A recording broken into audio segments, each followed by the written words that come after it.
Hey, welcome everyone. Good afternoon.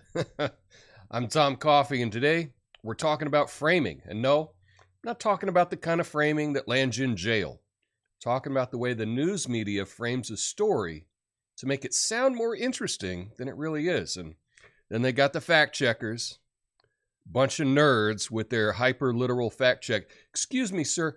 You claim something is invisible? Well, technically, it's not invisible. You just can't see it. Yeah, seriously.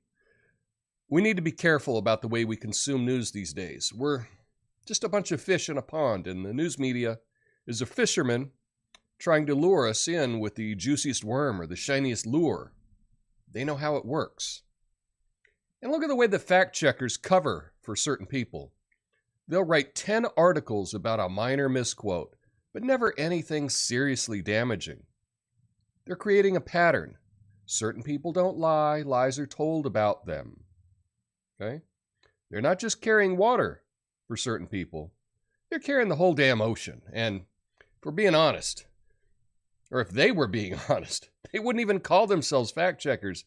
Instead, they'd call themselves shameless propagandists, because that's what they are. Sorry, folks. If you're looking for an unbiased fact check of the news these days, you might as well be searching for Bigfoot. My name's Tom Coffey. This is the Coffee Nuance Show, the best censored commentary and news show live right now. Flame on.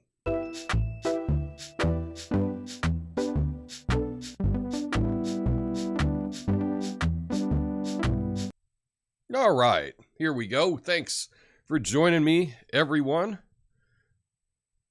It is a Friday, Fact Check Friday, and when we talk about framing, it really is on how you set up a fact check, and what you decide is the thing to fact check. So often, we will see these fact checks where a politician will say all kinds of stuff,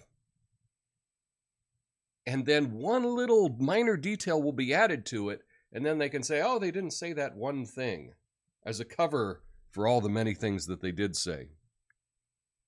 And the example that I'm going to use today is about Zelensky in the story this week.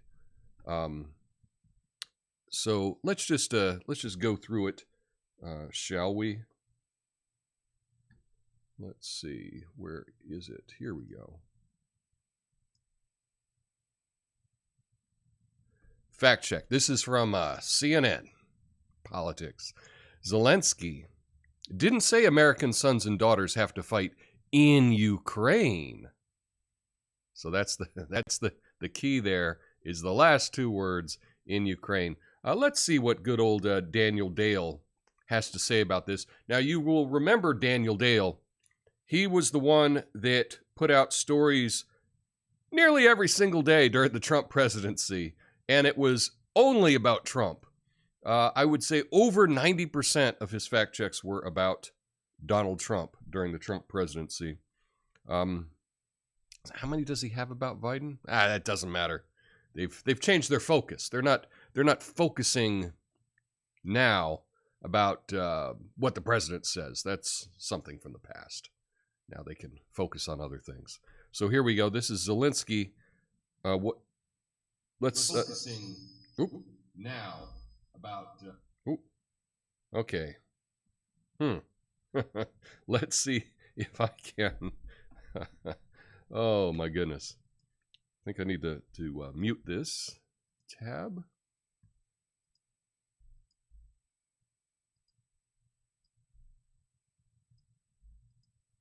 There we go. Okay.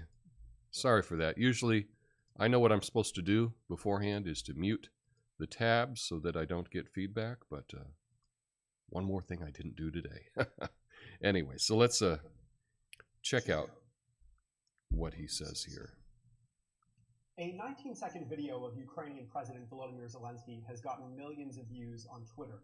The viral video shows Zelensky speaking at a press conference on the anniversary of Russia's invasion. And it sure sounds, from this short clip, like he made a dramatic declaration that Americans have to fight in Ukraine. The U.S. will have to send their sons and daughters exactly the same way as we are sending their sons and daughters to war, and they will have to fight because it's NATO that we're talking about, and they will be dying, God forbid, because it's a horrible thing. Critics of American financial and military support for Ukraine have reacted furiously to this clip and shared it on social media. They include Republican Senator Mike Lee of Utah and Monica Crowley, a former Trump administration Treasury Department spokesperson. Crowley wrote, "Zelensky now directly threatening us and claiming American sons and daughters will have to fight and die for Ukraine." However, Zelensky did not actually make that claim. Okay, I'm just gonna stop Daniel Dale right there and let you know what this is. This is all about the framing. So Zelensky didn't say that Americans would have to fight in Ukraine. What he was saying was that if you don't give us billions and billions of more dollars and all of the resources that we need to fight this war, Ukraine will lose, Russia will continue throughout Europe, and at that point, he will go into a NATO country based on zero evidence, and at that point, then Americans will have to fight, and they'll be sending sons and daughters to fight in Europe near Ukraine. That's what he's saying. So if you were to frame this as like, hey, Zelensky said Americans are going to have to fight for Ukraine, they kind of are.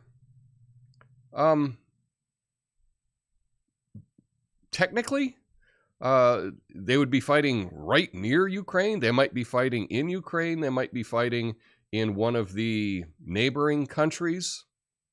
I don't think it's really that far off to make that claim that Americans would have to fight for Ukraine. Well, they would be, this is where we get into all this little technical hyper-literal fact-checking. And instead, I think if you want to be fair, you want to give a generous interpretation of what someone says. If someone says, hey, give us all this money or your kids are going to have to fight in this war. And the way I interpret it is, okay, yeah, technically not Ukraine, but that's pretty much what he's saying, right? That's pretty much what he's saying. Maybe not in Ukraine, but you would be fighting the same forces that Ukraine was fighting. I don't know. I'm doing a terrible job of explaining this. But what Daniel Dale has done here is he's taken one little bit. There's a truthful thing said. Hey, Zelensky said this thing. Oh, isn't that scary? And one little bit of it could be interpreted in a way that might not be 100% accurate. So therefore, it's a bunch of nonsense. That's their fact checking at CNN. And I think that is really disingenuous because essentially Zelensky was kind of threatening the American taxpayer. Hey, you better support us getting all this money and all this military equipment, because if not, your kids are going to have to fight the Russians. It's essentially what he was saying. And any fact checker that's running cover for it kind of looks like they're, I don't know, maybe taking talking points from three-letter agencies and into how to disseminate misinformation to the American public. Because this doesn't seem honest to me.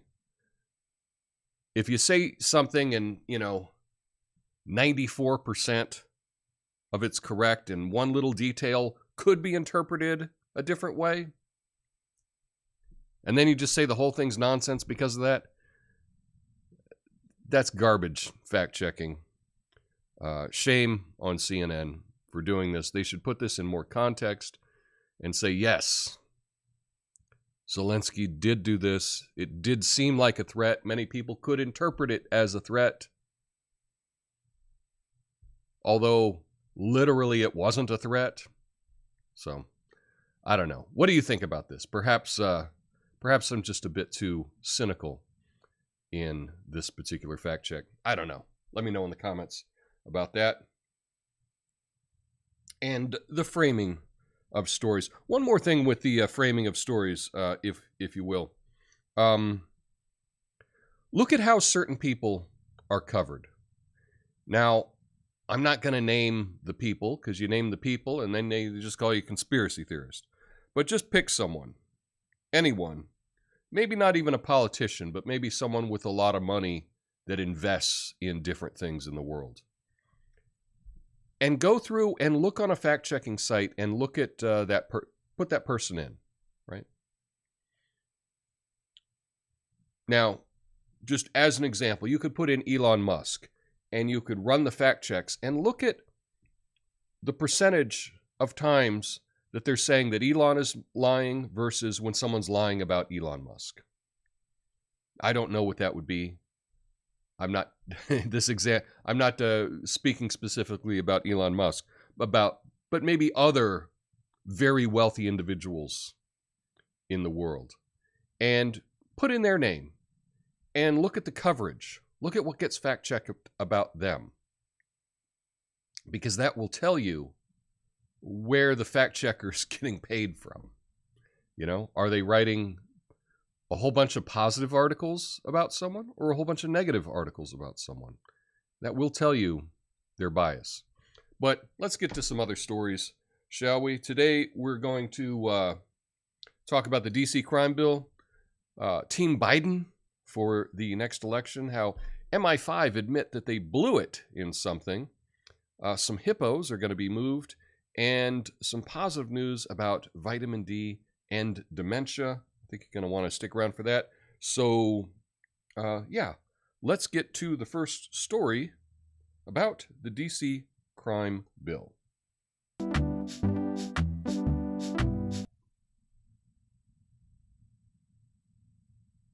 Okay. Here we are. Let's there we go. President Biden has angered House Democrats by announcing he will sign a resolution canceling a controversial crime bill in Washington, D.C. last month. 173 House Democrats voted along with what they thought was the White House's stance that Biden would veto the resolution, but the announcement to Senate Democrats during lunch on Thursday went against the position previously expressed. The bill would eliminate most mandatory sentences, lower penalties for a number of violent offenses, including carjackings and robberies. It would also expand the requirement for jury trials in most misdemeanor cases. So this is why this story is interesting. Is it just shows how the leadership of the Democratic Party is not running on all cylinders right now. You certainly don't want to set up everyone on your team. You don't want to set them up and tell them all, okay, do this, and we're going to veto it, so don't worry about it, and then turn around and not do what you told them that they were going to do. This is a huge flub on Team Biden, but I guess, I mean, if we're getting into mind reading, right? They feel like they can do anything, and they can kind of set their own team up to be called hypocrites and failures and all kinds of stuff. It just looks like one big error, miscalculation, and yeah, we'll see what comes of it. Probably not much, and probably the story won't be covered the way it would if it were the other party. So we'll see. But I got something else about Team Biden.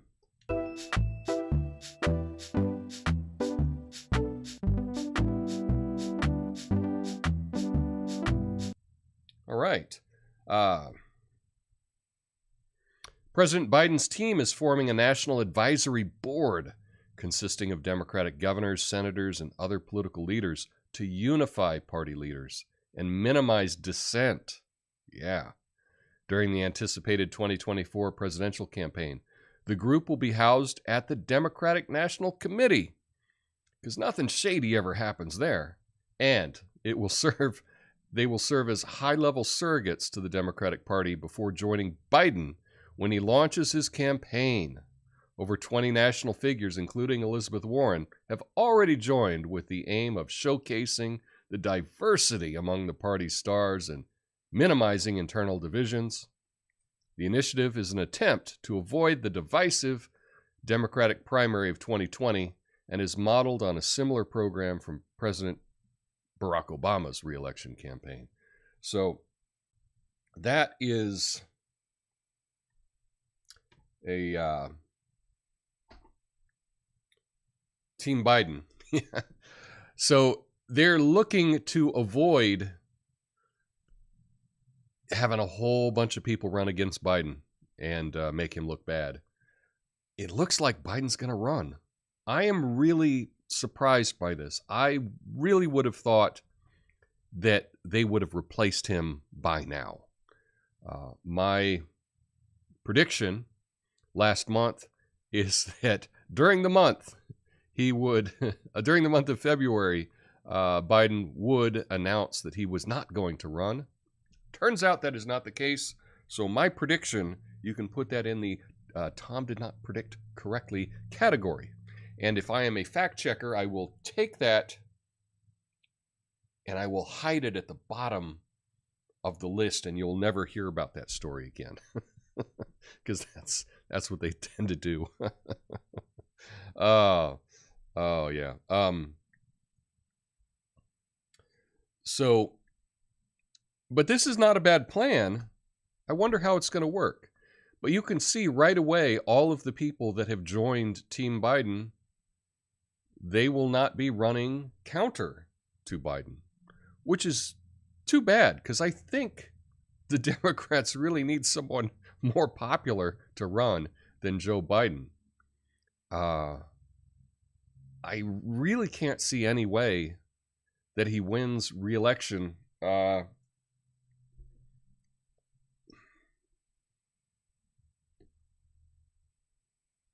Yeah, I don't see it. But, what do I know? But it looks like they're gearing up. They're putting the team together to go hard for 2024. So, yeah, interesting times. Let's get to the next story.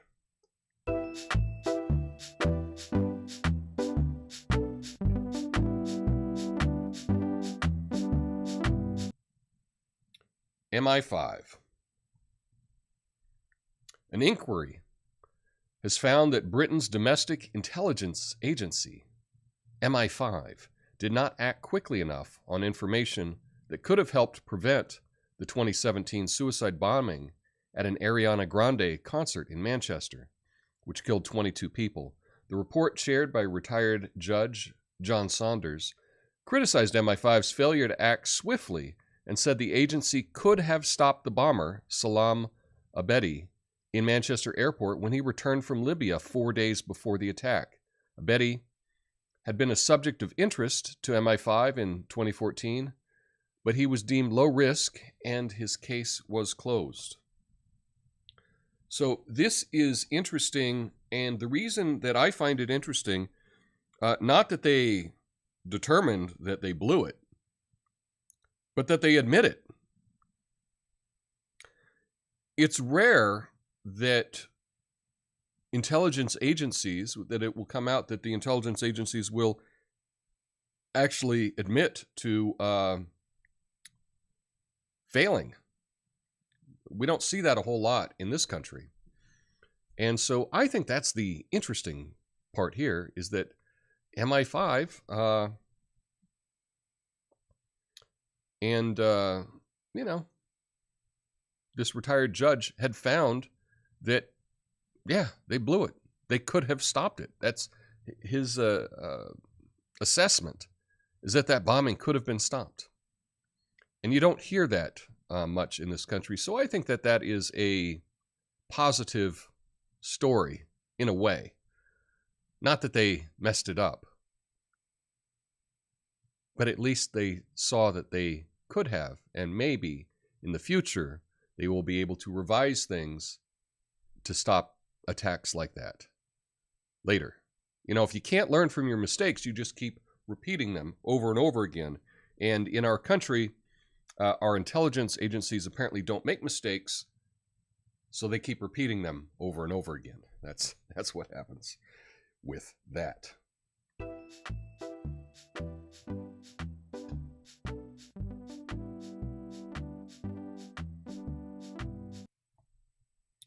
And hippos, not the hungry type, but these are in Colombia.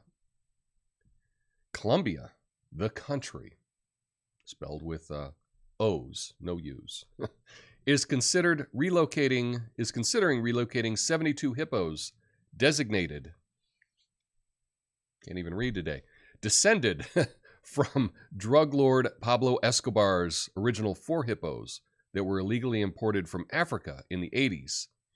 And they're going to send them to India and Mexico as part of a plan to control the invasive species. The hippos are a threat to local ecosystem and have no natural predator in Colombia. Their feces affects other animals. The plan is to lure the hippos into large iron containers using food and transport them to airports for relocation. Department officials said the plan has been in the works for over a year. So, turns out this is there's tourism in Colombia for these hippos, and I think there are a couple hundred of them now in the rivers out there around Medellin, and they have a little refuge and wildlife parks. They have tours. You can go down and get on a little tour boat and see these hippos, but that's one of the negative things that happens when you bring in a species that has no predators. They just kind of take over everything. And so that's what's happened. Pablo Escobar brought in 4 hippos, and now there's like 400. You know, so in a short amount of time, you really can grow, you know, bring species to certain places like they did in Colombia. I think it's kind of funny. And yeah, they're going to have to do something to control it, because you don't want hippos everywhere. And hippos are one of the most dangerous animals, one of the strongest animals in the world. You know, I would not feel safe anywhere near a hippo. Getting near a hippo is crazy. So did you even know about the hippos down in Colombia? I didn't even know. I was there. I stayed in Medellin, and I didn't even know they had a bunch of hippos. I was kind of actively avoiding anything that had to do with Escobar, so I wasn't looking up anything to do with him when I was there. A lot of people there don't want to talk about that and don't want to visit that, so I didn't go to any sites associated with him. But apparently, one of his old places has been turned into a habitat for these hippos. So anyway, I thought that was a fun story, and yeah, let's get to some good news.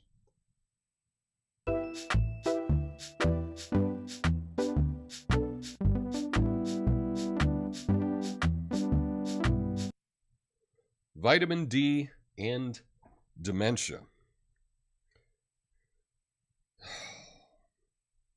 New study. Taking vitamin D supplements may reduce the risk of dementia. Again, May. According to a study by the University of Calgary's Hotchkiss Bryan Institute in Canada and the University of Exeter in the UK, the study of over 12,000 participants found that taking vitamin D was associated with living dementia-free for longer than there were 40% fewer dementia diagnoses among those who took the supplements. The study suggests that earlier supplementation may be particularly beneficial before the onset of cognitive decline, and that females and those with normal cognition benefited the most from vitamin D supplements. So that's another good news about vitamin D. Now, I've talked about vitamin D on this channel, the importance of it. We now know that it was very important for the last couple of years, that it's a good thing to supplement vitamin D just for your general health and for your immune system. One thing that I have mentioned in the past, but if you haven't seen every video I've done in the last 5 years, let me touch on this. Vitamin D works differently for different people. And for example, one of the things is we get it from the sun. Sometimes people can process sunlight into vitamin D, but not all people can. Not all people are capable of converting sunlight into vitamin D for themselves. In fact, the darker someone is, the more difficult it is to get vitamin D naturally from the sun. And so it's important to supplement if you are living in places where you don't get a whole lot of sun. For example, in the winter, if you live in northern latitudes. Here in Oregon, we don't get a whole lot of sun over the winter, so it's good to supplement with that. And also, if you are dark-skinned, a lot of black people don't get any vitamin D from the sun, and so it's really important to supplement with some, these are just little tiny vitamin D pills.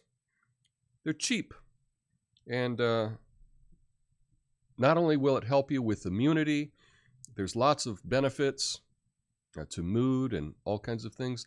And now, additionally, they're saying that it helps not get dementia by making sure that you have enough vitamin D. So I hope that that is enough reason for you to start supplementing with vitamin D. That's what I encourage you to do today. And just as long as some other good news, because I think that's great news.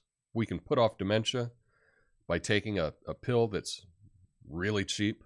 I mean, they sell it at the dollar store. Okay, so vitamin D is very, very inexpensive. A couple weeks ago, I talked about De La Soul and Plug 2 passing, David Trugoy Joliker. Well, one of the things that I mentioned is that their catalog, including their first 6 studio albums, it's now available today on all streaming services after years of legal disputes with their former record label, Tommy Boy. And now all their work is available again. It was less than a month ago that Trugoy, one of the MCs in the band, passed away. But the surviving members have stated that they plan to continue as a group despite the loss and rep Plug 2. So that is the good news of the day. Let me know what you think about the stories that I covered today, and stick around because the after show I will be addressing your comments. But I hope you have a beautiful weekend, and I will see you all on Monday. Peace.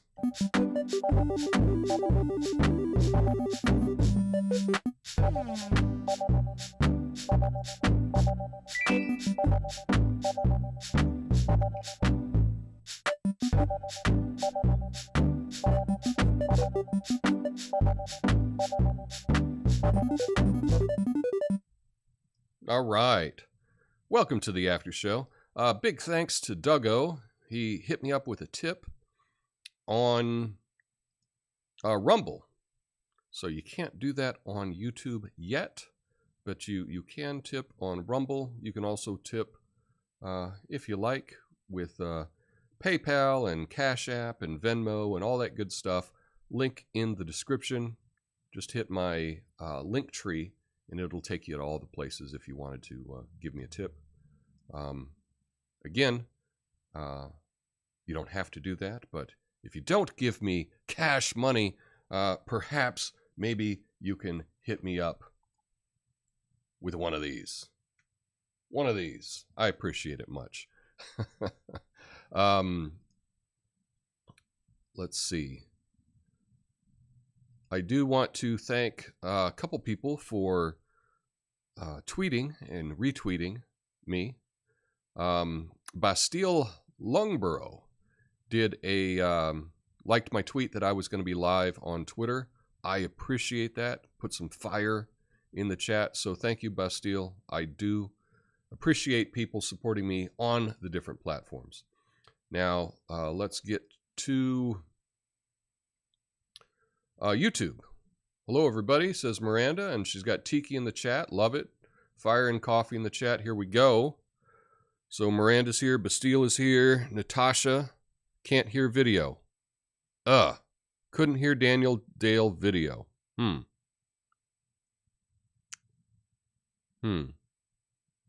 Well, that's something else I have to work on, folks. Oh, that's disappointing. That's disappointing. I did a check on that yesterday. I thought it was working. Damn it. Okay. Sorry about that. What I think is it's propaganda and gaslighting. That's true. Resistance is futile. Team Biden sounds like a good terrorist opportunity if they meet together physically, not just Zoom. No. We don't need any of that. Certainly not. Team Biden putting the in undemocratic party. Pretty much. Pretty much. Team Tyranny. Working at TSA, they wanted us to come up with team names. Our checkpoint shows Team Apathy. Oh, that's amusing and sad and probably true. Hippos look so harmless, but they're very territorial and aggressive. You ever seen hippos like chasing after like a tour boat or something, and they're just like running? Like, it's insane. I think hippos, this is you can fact check me on this, but I think hippos kill more people than any other animal. That's my claim. I'm just making it right now. I have no facts to back that up. That's just something that I picked up in the universe along the way. But if they're not number one, they're one of the most dangerous animals, for sure. Doug did not know about hippos in Colombia either. I did not either. Diagnoses. I got to work on some of these words. My pronunciation. The sun must be at the proper angle and the correct rays to get through to make vitamin D. So only in summer and further north you are. It really depends on so many factors. It depends on, the elevation at which you live, the clouds, the atmosphere, what you're wearing, all kinds of things play into that.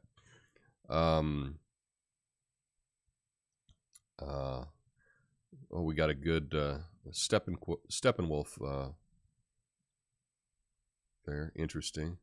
We're all hippos rolling down the river. Sometimes we can't touch the ground. Nice. Sounds like fun. Okay. Doug is late, but he's here. Hippos are fast. Late to the show. Sorry. No worries being late to the show. You can always go back and check the show afterwards. As a reminder, I do time code all the stories, so you can skip ahead. If I'm talking about a story you don't care about, just click to the next one. Those will all be up after I finish doing the live thing.